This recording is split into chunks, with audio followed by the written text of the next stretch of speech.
This is not the Assad regime's first deadly use of chemical weapons. About 500,000 Syrians killed in the war since 2011.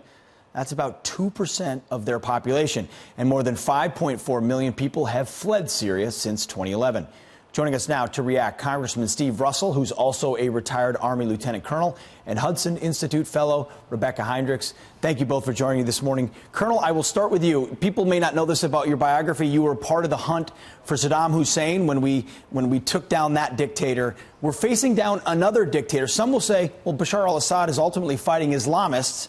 He's more effective than the vacuum we might create. Was this the right approach? Should we do more? Should we do less? What do you think? I think this was the right approach because these are continued acts of barbarity.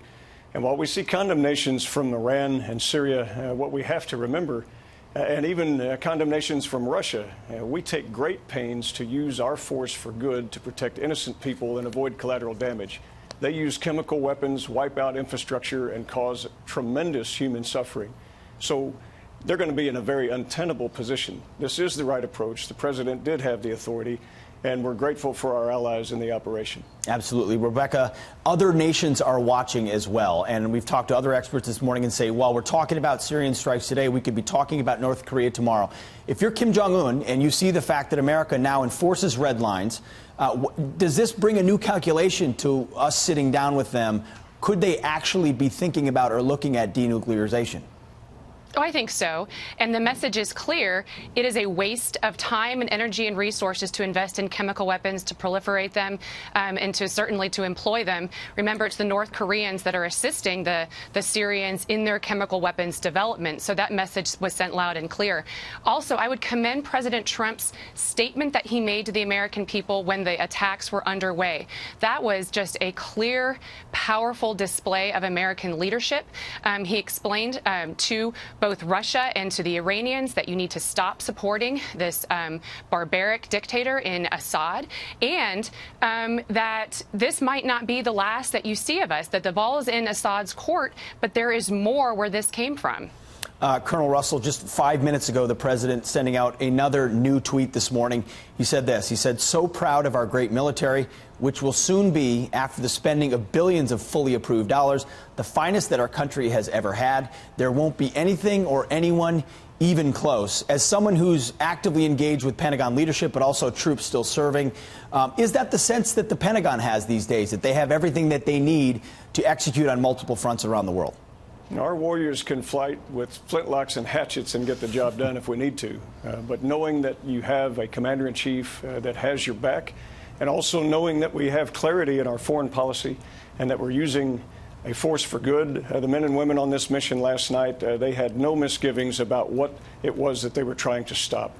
All of that is a good news story. Absolutely. Rebeccah, the other subtext to this entire, not even a subtext, it's right up front and center is Russia, Vladimir Putin's response. You know, they didn't shoot at missiles or planes overhead last night, but could have, because they have very sophisticated surface-to-air missiles that they provided to Syria.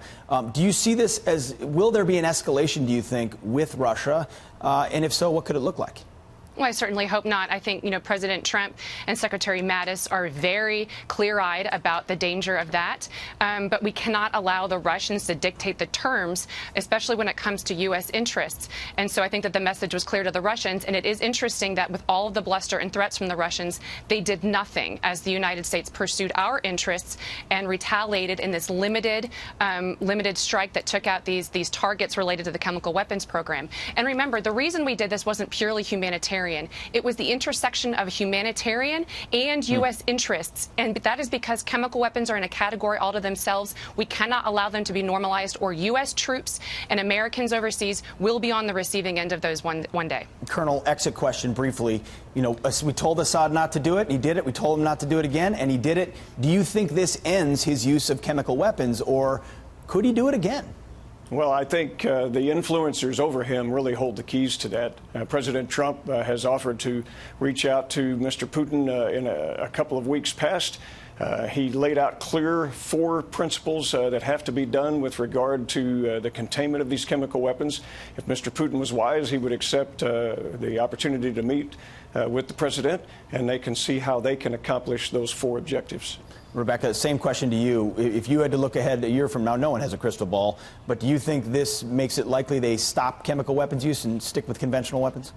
Well, I mean, I certainly hope. This is the whole point of deterrence is to inflict a punishment that is so strong that it changes the calculus of the aggressor so that they don't do it again. So we can't know the future. But again, like I said, this was a strong, powerful attack. We didn't take out everything, but it's up to Assad, and there's more where this came from. Yeah, absolutely. Well, Lieutenant Colonel Steve Russell, also a representative from Oklahoma, and Rebeccah Heinrichs, thank you both for being here. Appreciate it. Thank you, Pete. Thanks.